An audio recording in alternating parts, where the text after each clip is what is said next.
Away.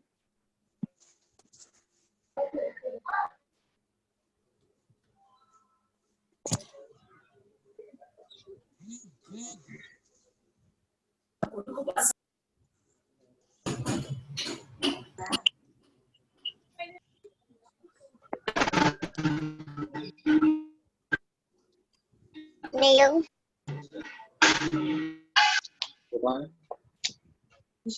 Blue.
Hello,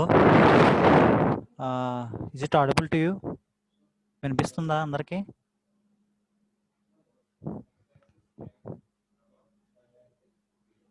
okay, start video record. Okay,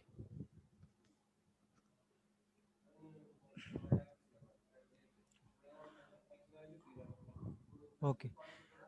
ఈ concept అయిపోయింది కదా, Java compiler or byte code implementation.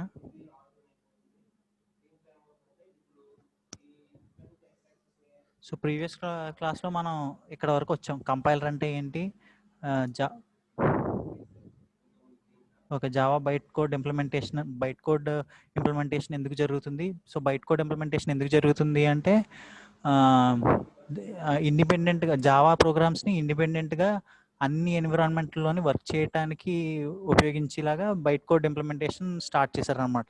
So ఒక programme first మీరు ఎప్పుడైతే ఎగ్జిక్యూట్ కొడతారో అప్పుడు అది బైట్ కోడ్ కింద కన్వర్ట్ అవుతుంది. ఆ బైట్ కోడ్ అన్ని ఎన్విరాన్మెంట్స్లోనూ రన్ అవుతుంది అనమాట. సో ఎప్పుడైతే ఈ బైట్ కోడ్ ఇంప్లిమెంటేషన్ లేదో ప్రోగ్రామ్ని డైరెక్ట్గా ఈ ఎన్విరాన్మెంట్స్తో కనెక్ట్ చేసుకుంటే అవి కనెక్ట్ అవ్వవు, ఎందుకంటే అప్పుడు సి ప్రోగ్రామింగ్ టైప్ అయిపోతుంది అనమాట జావా కూడా. సో అది అన్ని ఎన్విరాన్మెంట్లోని పనిచేయదు. ఇదర్ విండోస్, లైనక్స్లో పనిచేయచ్చు, మ్యాకింటాష్, యాపిల్ మ్యాకింటాష్ ఉంది కదా, అలాంటి వాటిల్లో పనిచేయకపోవచ్చు. సో అలాంటి ఎన్విరాన్మెంట్లో కూడా పనిచేయాలి అంటే బైట్ కోడ్ ఇంప్లిమెంటేషన్ అవసరమైందనమాట. So this is how basic compiler looks. Online compiler ఇది. మీరు గనక జావాని మీరు డౌన్లోడ్ చేసుకుంటే ఇలా ఉంటుంది కంపైలర్. మీ కమాండ్ ప్రాంప్ట్ విండో ఉంటుంది కదా విండోస్లో, దాంట్లోనే మీరు జావా ప్రోగ్రామ్ని రన్ చేయొచ్చు అనమాట. ఈ విండో ఉపయోగించుకుని పైన ఈ విండో ఉంది కదా, సి విండోస్ సిస్టమ్ 32 అని. సో మీరు ఎప్పుడైతే ఆ విండోలో ఇక్కడ నా పేరు ఉంది కదా, నా పేరు పక్కన జావా సి దాని ప్రోగ్రామ్ పేరు కొడితే అది కంపైల్ అయ్యి దాని తర్వాత ఎగ్జిక్యూట్ అవుతుంది, ఎగ్జిక్యూట్ అని కొట్టగానే. వేరాజ్ ఇలాగా మీరు అన్ని టైప్ చేయక్కర్లేదు, అన్ని నాకు క్లిక్స్ లేదా బటన్స్ ద్వారా అలవాటు అనుకోండి, ఇలాంటి సాఫ్ట్వేర్ ఇన్స్టాల్ చేసుకుంటారు. ఈ సాఫ్ట్వేర్ ఏం చేస్తుందంటే ఇక్కడ ప్రోగ్రామ్ టైప్ చేయగానే రన్ అని కొట్టగానే అది కంపైల్ చేసేసుకుని బైట్ కోడ్లోకి తీసుకుంటుంది. ఎగ్జిక్యూట్ నొక్కగానే అది బైట్ కోడ్ కింద మారుతుంది, రన్ నొక్కగానే అది ఎగ్జిక్యూట్ అయిపోయి ఇలా ఒక విండో ఓపెన్ అయ్యి దాని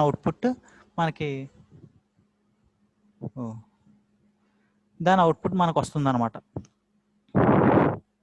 so next thing is it is one of the important things in Java, data types and variables. So data types అంటే ఏంటి, వేరియబుల్స్ అంటే ఏంటి? సో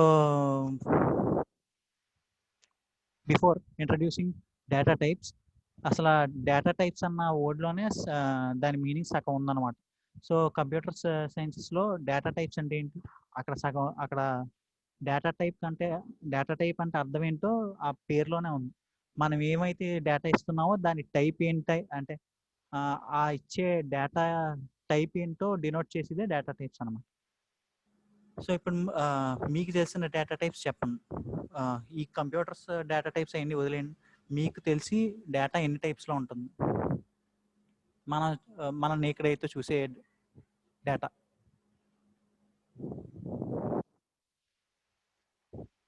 ఇప్పుడు చెప్పండి. మనం నేకెడ్ ఐతో ఏ డేటాను చూడగలం?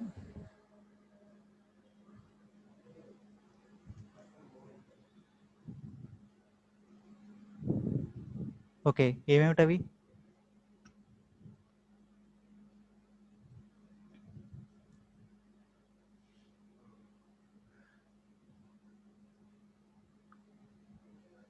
సో ఎవరికన్నా ఈ కంప్యూటర్ డేటా టైప్స్ వదిలేండి. మనకు తెలిసినంత వరకు మనం ఇది చూడగానే ఇది అవును ఇది ఈ డేటా, ఇది ఈ డేటా అని డిఫరెన్షియేట్ చేయడానికి మనకు తెలిసిన టైప్స్ ఏంటి? కంప్యూటర్ డేటా టైప్స్ వదిలేండి, నేను చెప్తాను.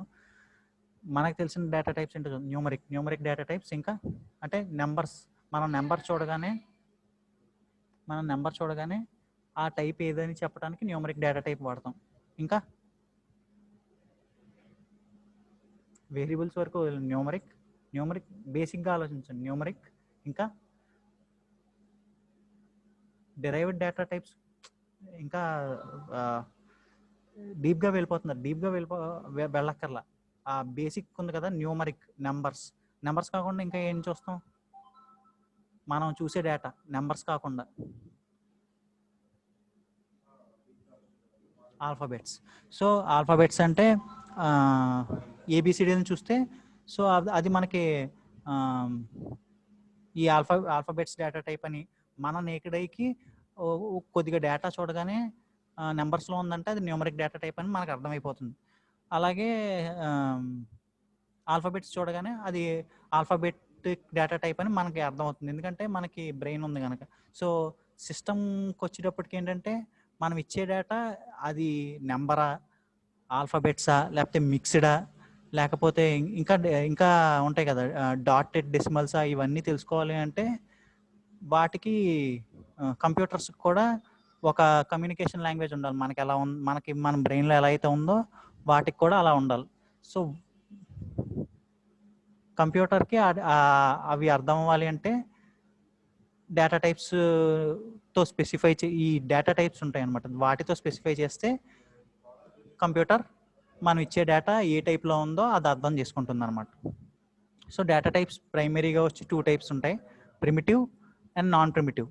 సో ప్రిమిటివ్ మళ్ళీ 2 టైప్స్ కింద డివైడ్ అవుతుంది: boolean primitive data types, numeric primitive data types. Non primitive data types ఇంకా టైప్స్ ఏమి ఉండవు. స్ట్రింగ్స్, యారేస్, డిక్షనరీస్, ఇవన్నీ నాన్ ప్రిమిటివ్ డేటా టైప్స్ అనమాట. సో ప్రిమిటివ్కి నాన్ ప్రిమిటివ్కి అర్థం ఏంటంటే, primitive data types are data types that are mentioned already in జావాలో ప్రీడిఫైన్డ్గా వచ్చే డేటా టైప్స్ని ప్రిమిటివ్ డేటా టైప్స్ అంటారు. వెరాజ్ మనం యూజర్ వాటంతట వాడు ప్రోగ్రాంలో క్రియేట్ చేసుకుని స్పెసిఫై చేయాలంటే నాన్ ప్రిమిటివ్ డేటా టైప్స్ అంటారు వాటిని. అర్థమైందా ప్రిమిటివ్ డేటా టైప్స్కి నాన్ ప్రిమిటివ్ డేటా టైప్స్కి డిఫరెన్సెస్? మీకు డెఫినేషన్స్ తెలుసుకోండి. మీకు ఇంటర్వ్యూలో అడిగేటప్పుడు సిఎస్సి వాళ్ళకి అడిగినట్టు పెద్ద పెద్ద ప్రోగ్రాములు రాసేమని అవి అడగడు. నేను చూసినంత వరకు ఈసీఈ వాళ్ళకి ఇంటర్వ్యూ ఎప్పుడు చేసినా బేసిక్సే అడుగుతాడు. మీకు ఒక ప్రోగ్రామ్ ఇచ్చేసి ఆ ప్రోగ్రామ్ టైం కాంప్లెక్సిటీ ఎంత, లేకపోతే దాంట్లో ఎర్రర్ ఎక్కడ ఉంది, ఇలాంటివి ఏమీ నాకు తెలిసి అయితే ఎవరు అడగరు. సో మీకు జావా బేసిక్స్ తెలుసుకోవాలన్నప్పుడు వాడు మీకు ఏ డెఫినేషన్స్ తెలుసు, ఎంతవరకు తెలుసు చూస్తాడు. సో అందుకే నేను స్ట్రెస్ చేసి చెప్తున్నా ప్రతి డెఫినేషన్. సో ప్రిమిటివ్ డేటా టైప్కి నాన్ ప్రిమిటివ్ డేటా టైప్కి డిఫరెన్సెస్ అర్థమైందా?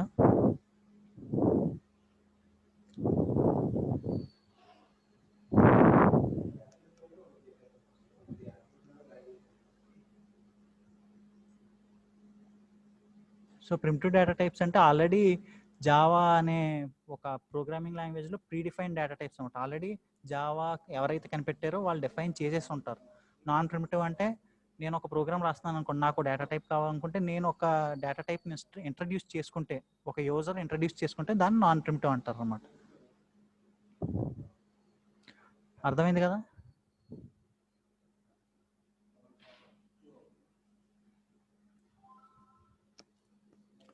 ప్రిమిటివ్ డేటా టైప్స్ అంటే ఆల్రెడీ ప్రీడిఫైన్డ్గా జావా ప్రోగ్రామింగ్ ఇన్స్టాల్ చేసినప్పుడు ఉన్న డేటా టైప్స్ని ప్రిమిటివ్ డేటా టైప్స్ అంటారు. అంటే ఇప్పుడు నేను ఒక జావా ప్రోగ్రామ్ ఆల్రెడీ డౌన్లోడ్ చేసి ఇన్స్టాల్ చేస్తాను కదా ఫస్ట్ స్టెప్లో, అది ఆ ప్రోగ్రామ్ని ఎప్పుడైతే మీరు కంప్యూటర్లో ఇన్స్టాల్ చేస్తారో ఆ జావా కొన్ని డేటా టైప్స్ని ఆల్రెడీ ప్రీడిఫైన్డ్గా తెచ్చుకుంటుంది. వాటిని ప్రిమిటివ్ అంటారు. ప్రీడిఫైన్డ్గా అంటే జావా జావా ఎవరైతే డిస్కవర్ చేశారో వాళ్ళు ఆ డేటా టైప్స్ని ఆల్రెడీ జావాలో ఎంబెడెడ్గా ఉంచారనమాట. దాన్ని ఏ అయితే డేటా టైప్స్ ఎంబెడెడ్గా ఉన్నాయో వాటిని ప్రిమిటివ్ అంటారు. మనం సొంతంగా యూజర్ కనుక క్రియేట్ చేసుకుంటే దాన్ని నాన్ ప్రిమిటివ్ డేటా టైప్స్ అంటారు. ఓకే, సో ప్రిమిటివ్ వచ్చి మళ్ళీ 2 టైప్స్ ఉంటాయి, Boolean and numeric data types. So మళ్ళీ న్యూమరిక్లో వచ్చేటప్పటికి క్యారెక్టర్, ఇంటిగ్రల్ అనే రెండిట్లుగా ఇవి మీకు ఎక్కడ రావు, బట్ ప్రిమిటివ్ వచ్చి ఇలా డిఫరెంట్ టైప్స్లో డివైడ్ అవుతాయి.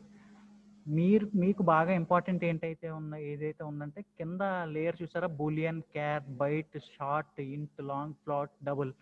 ఇవి ప్రిమిటివ్ డేటా టైప్స్ అనమాట. అంటే జావాలో ఆల్రెడీ వాడు స్పెసిఫై చేసిన ప్రీడిఫైన్ డేటా టైప్స్ని ప్రిమిటివ్ డేటా టైప్స్. ఆ ప్రిమిటివ్ డేటా టైప్స్ వచ్చి బూలియన్, క్యార్ అంటే క్యారెక్టర్, మన ఆల్ఫాబెట్స్ వాటికి ఉపయోగిస్తారు. బైట్, షార్ట్ అంటే షార్ట్ టర్మ్స్కి, బైట్స్ అంటే 8 బిట్ డేటా, చిన్న డేటా ఏదైతే ఉందో వాటిని బైట్స్తో స్పెసిఫై చేస్తారు. షార్ట్ అంటే బైట్ కంటే ఇంకొద్దిగా ముందుకి, అలాంటి డేటా అయితే ఇంకా నెక్స్ట్ స్లైడ్లో ఉంటుంది. సో ప్రిమిటివ్ డేటా టైప్స్కి నాన్ ప్రిమిటివ్ డేటా టైప్కి నేను డిఫరెన్సెస్ ఆల్రెడీ చెప్పాను.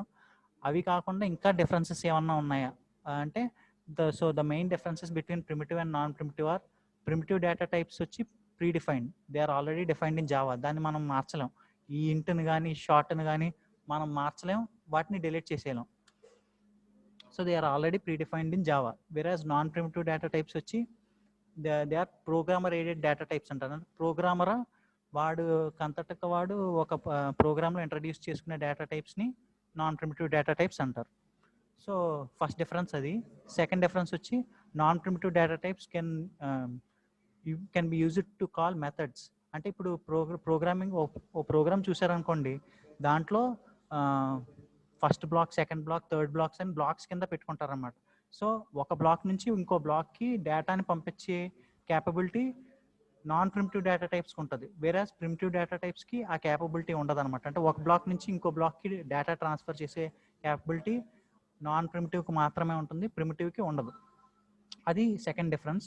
And the third difference is primitive data టైప్స్కి ప్రతిదానికి ఒక వాల్యూ కంపల్సరీగా ఉంటుంది. ఏదర్ బైట్ కానీ ఈ డేటా టైప్స్ ఏది స్పెసిఫై చేసినా వాటికి ఒక పర్టికులర్ వాల్యూ ఖచ్చితంగా ఉంటుంది అనమాట. ఏదర్ 0 ఆర్ 1 ఆర్ 1.5 ఏదైనా సరే వాల్యూ అనేది కంపల్సరీగా ప్రిమిటివ్ డేటా టైప్కి ఉండాలి. వెరాజ్ నాన్ ప్రిమిటివ్ డేటా టైప్కి వచ్చేటప్పటికి నల్ వాల్యూ ఉండొచ్చు. నెక్స్ట్ వచ్చి ప్రిమిటివ్ డేటా టైప్ స్పెసిఫికేషన్ అనమాట. స్పెసిఫికేషన్ లోయర్ కేస్ లెటర్స్తో ఇవ్వాలి. ఇక్కడికి వచ్చేటప్పటికి నాన్ ప్రిమిటివ్ డేటా టైప్స్ వచ్చి అప్పర్ కేస్ లెటర్స్ ఉంటాయి. అండ్ ద లాస్ట్ డిఫరెన్స్ వచ్చేటప్పటికి సైజ్ అనమాట. Size of the primitive data type depends on data type. Primitive data type యొక్క size already ప్రీడిఫైన్డ్గా ఉంటుంది. ఇది నెక్స్ట్ టేబుల్ ఉంటుంది. ఆ నెక్స్ట్ టేబుల్లో ఈ రేంజెస్లోనే ఇవ్వగలం అనమాట. వెరాజ్ నాన్ ప్రిమిటివ్ డేటా టైప్స్కి వచ్చేటప్పటికి అన్ని సేమ్ సైజెస్.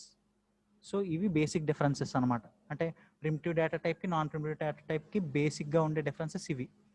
సో ఫస్ట్ వచ్చి ప్రీడిఫైన్డ్, ఇదేమో యూజర్ డిఫైన్డ్. ఇది వచ్చి మెథడ్స్ ద్వారా కాల్ చేయగలదు, ఇది కాల్ చేయలేదు. అండ్ దీంట్లో వచ్చేటప్పటికి ప్రిమిటివ్ డేటా టైప్లో ఖచ్చితంగా ఏదో ఒక వాల్యూ ఉండాలి. నాన్ ప్రిమిటివ్ డేటా టైప్లో ఏ వాల్యూ ఉండకపోవచ్చు, ఉండొచ్చు. అండ్ నెక్స్ట్ వచ్చి లోయర్ కేస్ లెటర్స్, ఇది upper case letters. So next వచ్చి సైజెస్ అనమాట. సో ఇది ఇప్పుడు ప్రిమిటివ్ డేటా టైప్ బిగినింగ్లోకి వెళ్దాం. నేను ఆల్రెడీ ప్రిమిటివ్ డేటా టైప్స్ ఇవన్నీ నేను మెన్షన్ చేశాను. Byte, short, int, long, float, double, char, boolean. So వీటిల్లో ఎక్కువ ప్రోగ్రామ్ చేసేటప్పుడు ఎక్కువ ఏది ఉపయోగిస్తారంటే బైట్, ఇంట్, డబుల్, క్యారెక్టర్. గుర్తుంచుకోండి, ఈ 4 డేటా టైప్స్ బాగా ప్రోగ్రామింగ్ ఒక ప్రోగ్రామ్ రాసేటప్పుడు ఈ 4 డేటా టైప్స్ని ఖచ్చితంగా అంటే ఎక్కువ వాడతారు. Byte, int, double and character. So ఈ టేబుల్ చూసినట్టయితే ఇప్పుడు బైట్ అంటే ఏంటంటే ఇవి స్టోరేజ్ కెపాసిటీలు అనమాట. ఇప్పుడు మీరు ఒక బైట్ ఆఫ్ డేటాని మీరు ఒక ప్రోగ్రాంలో స్పెసిఫై చేస్తున్నారు. సో ఒక బైట్ ఆఫ్ డేటాని స్పెసిఫై చేశారంటే వెనకాల స్టోరేజ్ ఉంటుంది కదా కంప్యూటర్లో, ఆ స్టోరేజ్లో ఆ ప్రతి బైట్కి ఎంతెంత డేటా ఇవ్వాలి, ఎంతెంత సైజ్ని అలొకేట్ చేయాలనేది కంప్యూటర్ అర్థం చేసుకుంటుంది అన్నమాట. ఇప్పుడు మీరు ఒక 1 బైట్ స్పెసిఫై చేశారు, 1 బైట్ ఆఫ్ డేటా నాకు ప్రోగ్రాంలో కావాలని. అప్పుడు కంప్యూటర్కి ఏమర్థం అవుతుంది, 8 బిట్స్ని వెనకాల స్టోరేజ్ ఉంటుంది కదా ఈ హార్డ్ డిస్క్ వాటిల్లో అలొకేట్ చేసుకుంటుంది అన్నమాట ఆ 8 బిట్స్ని. అండ్ నెక్స్ట్ వచ్చి షార్ట్ అని స్పెసిఫై చేశారనుకోండి 16 బిట్స్, ఇంట్ అని స్పెసిఫై చేశారనుకోండి. ఇవి ఏంటంటే బాగా ఇంపార్టెంట్. వాటి సైజెస్ ఇంట్ స్పెసిఫై చేస్తే కంప్యూటర్ 32 బిట్స్ కింద తీసుకుంటుంది, లాంగ్ స్పెసిఫై చేస్తే 64 బిట్స్ కింద తీసుకుంటుంది, float 32 bits, double 64 bits. So ఇప్పుడు మీకు ఈ అన్ని టైప్స్లో కల్లా 4 టైప్స్ ఇంపార్టెంట్ అని చెప్పాను కదా. ఎప్పుడన్నా మీరు ప్రోగ్రాంలో ఆల్ఫాబెట్స్ని కానీ క్యారెక్టర్స్ని కానీ యూజ్ చేసుకోవాలనుకుంటే క్యారెక్టర్ ఉపయోగిస్తారు. సో క్యారెక్టర్ అని ఎప్పుడు ఇస్తారంటే ఇప్పుడు మీరు సిస్టమ్కి ఇచ్చే డేటా ఆల్ఫాబెట్స్ అనుకోండి, క్యారెక్టర్ ఉపయోగించాలి. నంబర్ అలాంటివి అనుకోండి, ఇంటీజర్, ఐఎన్టీ, ఈ డేటా టైప్ని వాడాలి. అర్థమైందా? ఏమన్నా డౌట్స్ ఉన్నాయా?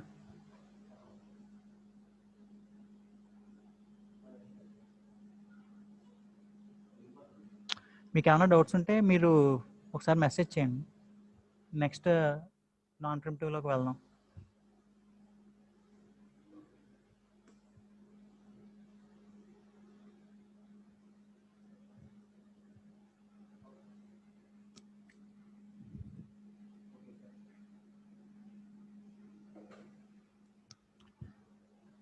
ఇవి ఏంటంటే ఇవి డేటా టైప్స్ అనమాట. ఇప్పుడు నేను ఒక ప్రోగ్రామ్ ఓకే, ఇప్పుడు నేను ఒక ప్రోగ్రామ్ రాసుకుంటున్నాను. ఆ ప్రోగ్రాంలో క్యాల్కులేటర్ ప్రోగ్రామ్ తీసుకోండి. దాంట్లో నేను వేరే స్క్రీన్ షేరింగ్ ఎలాగా తీయటం సరే.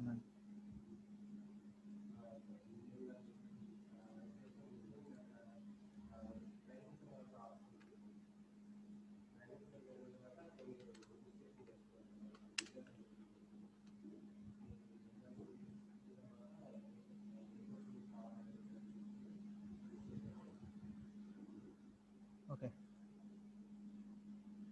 ఈ న్యూ టెక్స్ట్ డాక్యుమెంట్ కనపడుతుందా?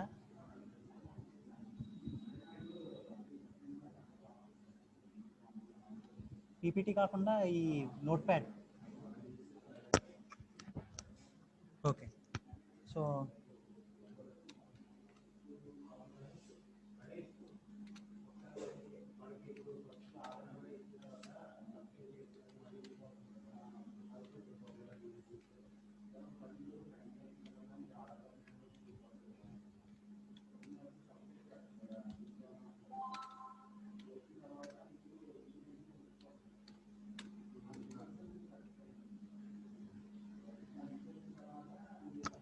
ఇక్కడ నేను ఒక శాంపిల్ ప్రోగ్రామ్ రాశాను. దాంట్లో మీకు ఏమి ఇచ్చానంటే ఇంట్ ఏబిసి అని ఇచ్చాను. అంటే ఇక్కడ 3 ఇంటీజర్లు తీసుకోమని ఎవరి దగ్గర 3 ఇంటీజర్లు స్పెసిఫై చేశాను, ఏబిసి. అవి ఏమని స్పెసిఫై చేశాను, ఇంటీజర్లు. అంటే ఇంటీజర్లు అంటే ఏంటి, నెంబర్స్. సో ఈ నెంబర్స్ నాకు డేటా కావాలి అని. సో ఈ ఫస్ట్ లైన్ ఎప్పుడైతే కంప్యూటర్ చూసిందో ప్రోగ్రామ్ ఎగ్జిక్యూట్ చేసేటప్పుడు ఇక్కడ చెప్పాను కదా ఇంటీజర్కి ఎంత, 32 బిట్స్. అరే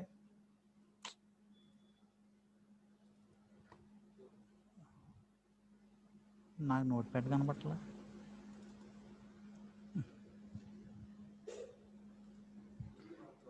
సో ఇక్కడ ఏకి 32 బిట్స్ అలోకేట్ చేసుకుంటుంది కంప్యూటర్, బికి 32 బిట్స్ అలోకేట్ చేసుకుంటుంది, సికి 32 బిట్స్ అలోకేట్ చేసుకుంటుంది. దే ఆర్ స్పేస్ అంటే ఆ డేటాని తీసుకోవాల్సిన స్పేసెస్ అనమాట. ఫస్ట్ అవి ఖాళీగానే ఉంటాయి. సో ఇక్కడ మూడిట్లకి 332 కిలోబైట్స్ స్పేస్, సారీ 32 బైట్స్, ఒక్కొక్క దానికి 32 బైట్ స్పేస్ అలొకేట్ చేసుకుంది కంప్యూటర్. దాని తర్వాత ప్రింట్ ఏ ప్రింట్ బి అని ఇచ్చాను. అంటే యూజర్ దగ్గర నుంచి ఏ వాల్యూ బి వాల్యూ తీసుకోమని. సో ఈ ఎప్పుడైతే ఈ రెండు వచ్చినాయో కంప్యూటర్ దానికి ఏమర్థమవుతుందంటే ఒక డైలాగ్ బాక్స్ యూజర్కి డిస్ప్లే చేస్తుంది అనమాట. ఏ వాల్యూ ఇవ్వమని ఎంటర్ది ఇక్కడ ఏమైనా వస్తుంది అంటే ఎంటర్ ఏ వాల్యూ ఇలా వచ్చింది అనుకోండి. ఏ వాల్యూని వాడు యూజర్ అనేవాడు 3 ఇచ్చాడు. Next enter B value 8. So ఈ 3ని ఈ 8ని తీసుకెళ్ళి ఎక్కడ స్టోర్ చేసుకుంటుంది? It just stores in that 32 byte space. 32 bytes allocate చేసింది. 32 బైట్స్ అంటే మీరు 32 కంటైనర్స్ కింద ఊహించుకోకండి. 32 బైట్స్ అంటే ఈ పర్టికులర్ డేటాని స్టోర్ చేసుకోవాల్సిన కెపాసిటీ అనమాట. అది పెద్ద 32 కంటైనర్స్లో ఉండదు, ఒక ఖాళీ స్పేస్ మాత్రమే. అండ్ ఇది కూడా ఈ 8ని కూడా 32 బైట్స్ కింద వెనకాల ఉన్న స్టోరేజ్లో స్టోర్ చేసుకుంటుంది 3ని 8ని. సో ఈ 3ని 8ని ఎప్పుడైతే స్టోర్ చేసుకుందో నెక్స్ట్ ఇక్కడ ఏమో స్పెసిఫై చేశాను, C is equal to A plus B. So ఈ సి అనే వాల్యూలో ఖాళీగా ఇంకా 32 బైట్స్ ఉన్నాయి, దాంట్లోకి ఇంకా ఏ వాల్యూ రాలా. సో ఈ 3ని 8ని వీటిని ఆపరేటర్స్ అంటారు అనమాట. అవి నెక్స్ట్ టాపిక్ వస్తుంది. సో ఈ ఆపరేటర్ ఎప్పుడైతే ఇచ్చారో కంప్యూటర్కి ఏమన్నా అర్థం అవుతుందంటే ఆ రెండింటిని కలిపేయమని. సో 3ని 8ని కలుపుతుంది. 11 వచ్చింది కాబట్టి ఆ 11ని తీసుకెళ్ళి ఈ 32 బైట్స్లో స్టోర్ చేస్తుంది.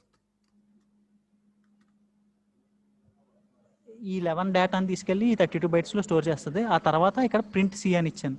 సో అంటే ఈ సిలో 11 స్టోర్ చేసుకుంది కదా, ఆ సిని ఆ 11ని మనకి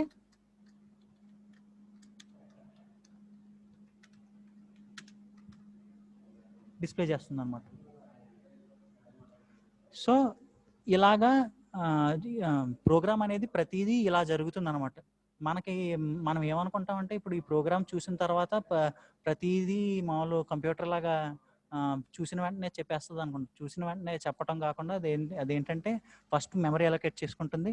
ఆ మెమరీ అలొకేట్ చేసుకున్న తర్వాత ఆ డేటాని తెచ్చుకోవడం, మళ్ళీ తీసేయడం అలాంటివి చేసి ఆపరేషన్స్ చేసుకున్న తర్వాత హోల్డ్ చేసుకున్న తర్వాత డిస్ప్లే చేయటం, ఇలాంటి ఆపరేషన్స్ అన్నీ జరిగి మనకి లాస్ట్లో ఈ అవుట్పుట్ మనకి తిరిగి వస్తుంది అన్నమాట. అర్థమైందా? సో డేటా టైప్స్ అంటే ఇవన్నమాట. ఇప్పుడు ప్రింట్ ఏ అని ఇచ్చేసాను, ఏలో నేను 3 పెట్టాలా 8 పెట్టాలా అని.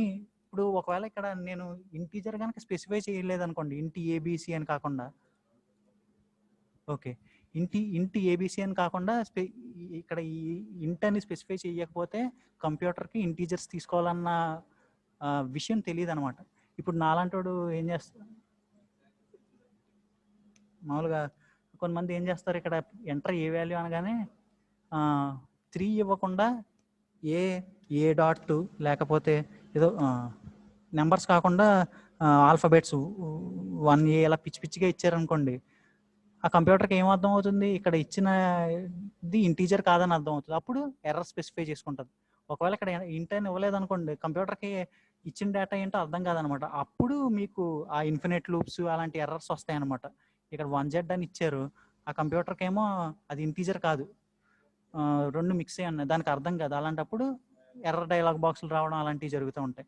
సో ఇక్కడ ఎప్పుడైతే ఇంటెన్ స్పెసిఫై చేస్తారో కంప్యూటర్కి అర్థం అవుతుంది మనం ఇచ్చిన డేటా తప్పు, సో మీరు ఇచ్చింది తప్పు కాబట్టి అక్కడ ఈ ఎర్రర్స్ వస్తాయి అన్నమాట.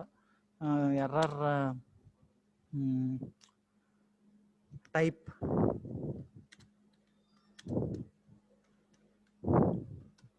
సో ఇలాంటి ఎర్రర్స్ అక్కడ డిస్ప్లేస్ అవుతాయి అన్నమాట. ఏమని ఎర్రర్ మీరు ఇచ్చిన టైప్ స్పెసిఫై చేసిన టైప్ కాదు, ఇలాంటి ఎర్రర్స్ అన్ని ఎప్పుడు వస్తాయంటే ఇలాంటి సినారియోస్లో వస్తాయి అన్నమాట. ఎప్పుడు వాడిచ్చింది ఇంటీజర్ కాకుండా ఏదన్నా క్యారెక్టర్ ఇస్తే ఏ వాల్యూ 1 కాకుండా 2 ఇస్తాను, ఏ వాల్యూ 1, ఓహో ఇక్కడ 2 ఇస్తే అంటున్నారా? ఏది ఇచ్చినా సరే అది 32 బైట్స్లో స్టోర్ అవుతుంది. మీకు అర్థమైందా? ఇప్పుడు 32 బైట్స్ అనేది ఇంకా మీరు ఆ సినారియోలోనే చూస్తున్నారు. 32 బైట్స్ అనేది ఒక ఖాళీ స్పేస్ మాత్రమే. మీరు ఇలా కాకుండా 2 ఇంత పెద్ద డేటా ఇచ్చారనుకోండి, ఇంత పెద్ద నెంబర్ ఇచ్చారనుకోండి, ఇంత పెద్ద నెంబర్ ఇచ్చి ఇంటీజర్ అని స్పెసిఫై చేశారు, అవునా? ఇంటీజర్ అని స్పెసిఫై చేసి మనం ఇంట్ అని ఇక్కడ ఇంట్ అన్నప్పుడు ఇక్కడ ఏమని చెప్పాను? పాజ్డా. సో ఇంట్ అనేది ఇప్పుడు ఏమని చెప్పాను? 32 బైట్స్ డేటానే హోల్డ్ చేయగలదని చెప్పాను. ఇక్కడ మనం ఇచ్చిన డేటా ఎంత ఉంది? చాలా పెద్దది, 32 బైట్స్ కంటే ఎక్కువ. సో ఇలాంటి ఇచ్చినప్పుడు కంప్యూటర్ అది అకామిడేట్ చేయలేదు. అలాంటప్పుడు మనం ఇంటి కాకుండా వేరే డేటా టైప్స్ ఉన్నాయి కదా, బైట్, షార్ట్, లాంగ్, ఇవి ఇచ్చుకుంటారు. సో లాంగ్ ఇచ్చుకున్నప్పుడు ఏంటంటే ఈ డేటా టైప్కి సపోర్ట్ చేస్తుంది. అంటే ఇలాంటి ఆపరేషన్ ఇంత పెద్ద నెంబర్స్ తీసుకునే ఆపరేషన్ సపోర్ట్ చేస్తుంది. ఒకవేళ ఇంత పెద్ద నెంబర్ ఇచ్చేసి ఇక్కడ ఇంటెన్ స్పెసిఫై చేశారనుకోండి, 32 బైట్స్కి ఎంత సరిపోతుందో అంత డేటానే అది చేసుకోగలదు అనమాట. అంతకంటే మించి అవుతే అది ఓవర్వెల్మ్ అయిపోతుంది అనమాట. అప్పుడు కూడా బూట్ లూప్ వస్తుంది, అదే లూప్ వస్తుంది. అంటే దానికి అర్థం కాదు, ఇక్కడ స్పెసిఫై చేసిన వాల్యూ ఏమో చాలా పెద్దది, 32 బైట్స్ స్పేస్ కంటే ఎక్కువ. అంటే ఈ డేటా స్టోర్ చేయాలంటే 32 బైట్స్ కంటే ఎక్కువ కావాలి మనకి.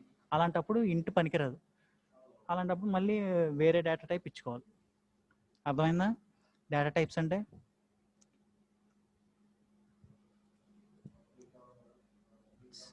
డిజిట్ వరకు సరిపోతుంది సార్. ఆ డిజిట్స్ అంటే 1 సెకండ్, ఇదిగో రేంజెస్ ఇచ్చారు చూడండి. ఇప్పుడు 32 బైట్స్ వచ్చేటప్పటికి ఈ రేంజ్ నుంచి ఈ రేంజ్కి, లాంగ్ వచ్చేటప్పటికి -9,000,000,022,3 crores 30. సో ఇవే అనమాట రేంజెస్. ఈ రేంజెస్లో సపోర్ట్ చేస్తాయి. మనం ఇచ్చే డేటా ఎక్కడి నుంచి అయితే ఫాలో అవుతుందో.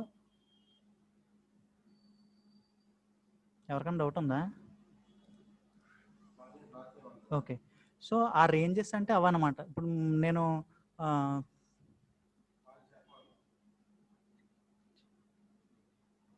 ఆ రేంజ్కి మించి యాక్సెప్ట్ చేయదు. ఆ రేంజ్కి మించినప్పుడు ఏమని వస్తుందంటే డేటా ఓవర్ఫ్లో ఎర్రర్స్ వస్తాయి అన్నమాట. అవి వేరే ఇంకా క్లాస్ మీ దాంట్లో ఉన్నాయో లేదో నాకు తెలియదు, బట్ నేను చూస్తాను అవి ఎర్రర్స్.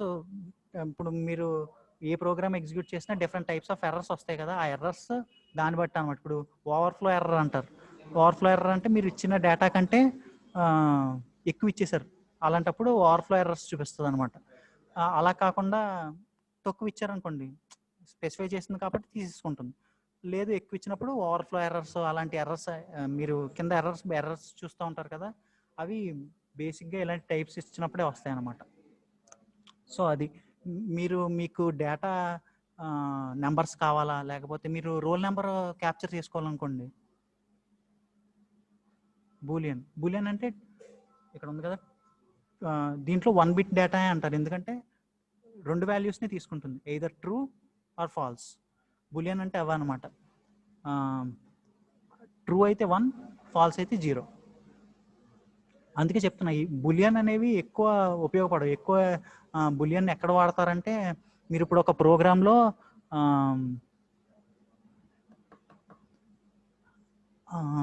జెండర్, ఇప్పుడు మీరు ఒక ప్రోగ్రామ్ రాశారు, దాంట్లో యూజర్ యొక్క జెండర్ తీసుకోవాలనుకుంటున్నారు. అలాంటప్పుడు బూలియన్ వాల్యూస్ ఉపయోగపడతాయి అనమాట. మేల్ ఆర్ ఫీమేల్ అని ఇచ్చారనుకోండి, మేల్కి ట్రూ, ఫీమేల్కి ఫాల్స్, అలా ఒక వాల్యూస్. అంటే అలాంటి వాల్యూస్ ఇచ్చుకునేటప్పుడు ఇవి పనిచేయవు, బైట్ కానీ షార్ట్ కానీ లాంగ్ కానీ. ఇప్పుడు ఏదన్నా ఒక సినారియోలో ఏదో ట్రూ ఆర్ ఫాల్సే తీసుకోవాలనుకోండి, అలాంటి సినారియోస్ వచ్చినప్పుడు బూలియన్ డేటా టైప్ ఇచ్చుకుంటారు. అలాంటి సినారియోస్ చాలా తక్కువ వస్తాయి ప్రోగ్రామింగ్ చేసేటప్పుడు. ఓకే. సో క్యార్ అంటే క్యారెక్టర్స్ అనమాట, అంటే ఆల్ఫాబెట్స్. మనం ఇచ్చే డేటా టైపు 1 2 3లు కాకుండా ఏబిసిడీలు ఇస్తున్నాం అనుకోండి, అలాంటప్పుడు క్యారెక్టర్స్ వాడతారు. Okay. So flow to double అనేది ఆర్ వాయిడ్ అంటే ఏంటంటే, ఇప్పుడు నేను ఒక రిజల్ట్ని తీసుకుంటున్నాను, ఇంట్ అని స్పెసిఫై చేస్తారు. ఓకే, ఇంట్ అంటే ఇంటీజర్ అని. వాయిడ్ అంటే ఏంటంటే, నేను ఇప్పుడు నేను ఇందాక ఒక ప్రోగ్రామ్ రాశాను కదా, అది ఒక ప్రోగ్రామ్ ఉందా, C=A+B అని. అంతకంటే మించి మీరు వేరే ప్రోగ్రామ్ రాశారనుకోండి. హలో.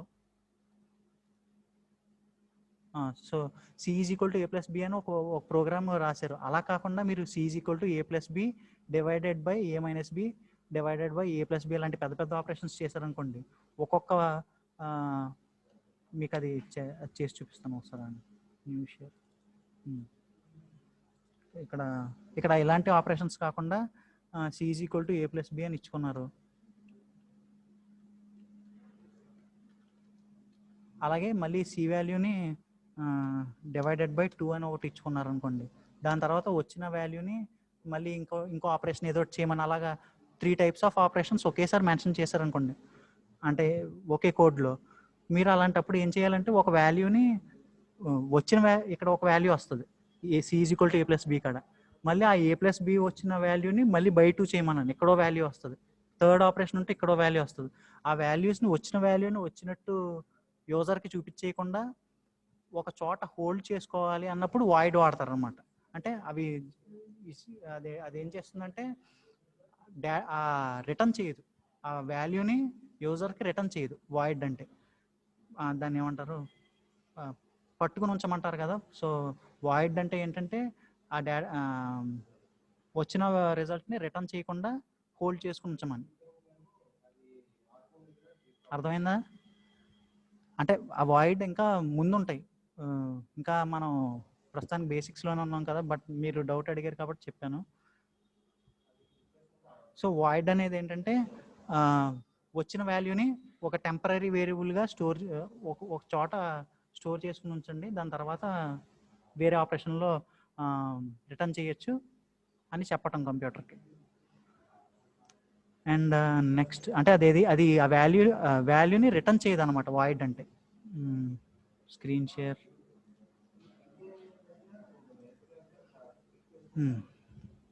సో ఇవి ప్రిమిటివ్ డేటా టైప్స్. సో ఇది non primitive data types. Non primitive data types అంటే ఏంటంటే, ఇంట్, క్యార్, ఫ్లోట్, డబుల్ అవి చెప్పాను కదా. అవి కాకుండా మన సొంతంగా ఏమన్నా ఎలిమెంట్స్ని ప్రోగ్రాంలోకి ఎంబెడ్ చేస్తే వాటిని నాన్ ప్రిమిటివ్ డేటా టైప్స్ అంటారు. అంటే ఇంట్ అవి కాకుండా నేను నా సొంతంగా ఒక డేటా టైప్ యూజ్ చేసుకున్నాను అనుకోండి, నాకు దానికి ఒక వాల్యూ కావాలి, దానికి ఒక వాల్యూ లేకపోయినా అది కావాలి, అలాంటి సినారియోస్ వచ్చినప్పుడు నాన్ ప్రిమిటివ్ డేటా టైప్స్ వాడతారు.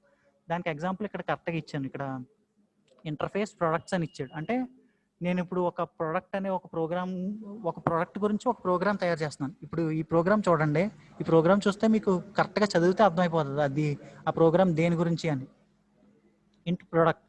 ఇంటర్ఫేస్ ప్రొడక్ట్స్ అని ఉంది, అంటే ప్రోడక్ట్కి సంబంధించిన ఒక ప్రోగ్రామ్ని నేను తయారు చేస్తున్నాను.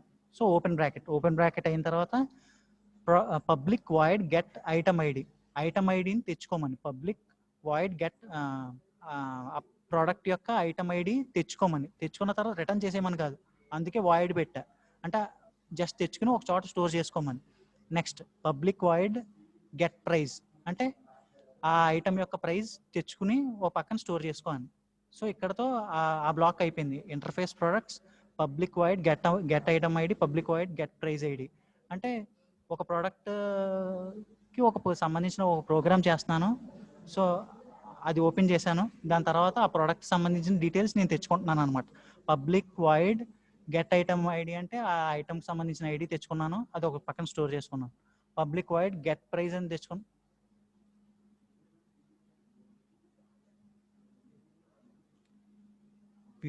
వీడియో స్టాప్ వస్తుందా?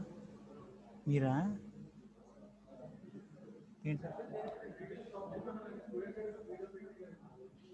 Okay okay. So get price అంటే ఏంటంటే ప్రొడక్ట్ యొక్క ప్రైస్ తెచ్చుకుని ఓ పక్కన స్టోర్ చేసుకుని ఉంచమన్నాను. Next public class game figures implement products అంటే ఇప్పుడు ప్రొడక్ట్ అనేది ఒక ఆ, వేరే ప్రోగ్రామ్, ఆ వేరే ప్రోగ్రాంలో దాని ప్రాపర్టీస్ ఏమేమి ఉన్నాయి, దాని ఐటమ్ ఐడి ఉంది, దాని ప్రైస్ ఉంది. ఇప్పుడు నేను గేమ్ ఫిగర్స్ అని ఒక వేరే క్లాస్ తెచ్చుకున్నాను. సో ఇక్కడ ఒక క్లాస్ ఉంది, ఇక్కడ ఒక క్లాస్ ఉంది. సో ఆ గేమ్ ఫిగర్స్లోకి ఆ ప్రాపర్టీస్ని తెచ్చుకోవాలి. నేను ఆల్రెడీ ఇన్హెరిటెన్స్ అని చెప్పాను కదా, ఇన్హెరిటెన్స్కి కరెక్ట్ ఎగ్జాంపుల్ అనమాట ఇది. సో గేమ్ ఫిగర్స్ అనే ఒక పర్టికులర్ ప్రోగ్రామ్ని వేరే క్లాస్ని ఇంట్రడ్యూస్ చేశాను.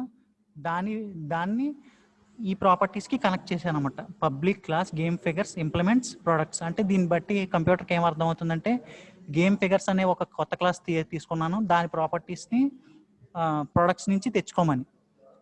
దాని ప్రాపర్టీస్ ఏమేమి ఉన్నాయి, దాని ఐటమ్ ఐడి, దాని ప్రైజ్, ఈ వాల్యూస్ని ఇక్కడికి తెచ్చుకుంటుంది అనమాట. సో అది ఇన్హెరిటెన్స్కి ఎగ్జాంపుల్. ఇక్కడ చూసినట్టయితే ఇవి రెడ్ కలర్లో పెట్టాను కదా ప్రొడక్ట్స్ అనేది, గెట్ ఐటమ్ ఐడి. సో ఇవన్నీ ఏంటంటే ప్రొడక్ట్స్ అంటే నేను నా కంపెనీకి సంబంధించిన వేరే ప్రొడక్ట్ నేను డిజైన్ చేసుకుంటాను, వేరే ప్రొడక్ట్స్ డిజైన్ చేసుకుంటాడు. సో జావాలో నా ప్రొడక్ట్ సంబంధించిన డేటా టైప్ని ఆడ ఇంట్రడ్యూస్ చేయలేడు, నేను ఇంట్రడ్యూస్ చేసుకుంటాను. అందుకు ఈ products, get item ID, get price ఇవన్నీ ఏంటంటే నాన్ ప్రిమిటివ్ డేటా టైప్స్ అనమాట, నేను రాసుకున్నవి, నా ప్రోడక్ట్కి సంబంధించినవి. సో అందుకు వీటిని రెడ్లో స్పెసిఫై చేశా. సో ఈ ప్రొడక్ట్స్ కానీ, గెట్ ఐటమ్ ఐడి కానీ, లేదా ఇప్పుడు గెట్ సేల్, ఆ ప్రోడక్ట్ యొక్క సేల్ నాకు కావాలనుకోండి, పబ్లిక్ వాయిడ్ గెట్ సేల్ అని ఇచ్చుకుంటాను. ఆ గెట్ సేల్ అనే పదం నాన్ ప్రిమిటివ్ డేటా టైప్ అవుతుంది, ఎందుకంటే నా ప్రోడక్ట్ సంబంధించి నాకు అర్థమయ్యేలాగా, నా సిస్టమ్కి అర్థమయ్యేలాగా నేను ఒక డేటా టైప్ని క్రియేట్ చేసుకున్నా. సో అది ఈ రెడ్ ఏవైతే స్పెసిఫై చేశానో అవి నాన్ ప్రిమిటివ్ డేటా టైప్స్ అవుతాయి అన్నమాట. సో అర్థమైందా?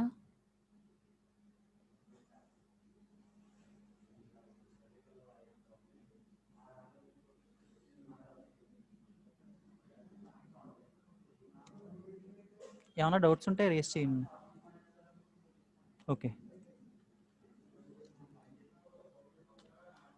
సో ప్రస్తుతానికి డేటా టైప్స్తో ఆపేద్దాం, మళ్ళీ ఇంకా వేరియబుల్స్ కూడా స్టార్ట్ చేస్తే it will be a huge to take. So data types అంటే ఇవి.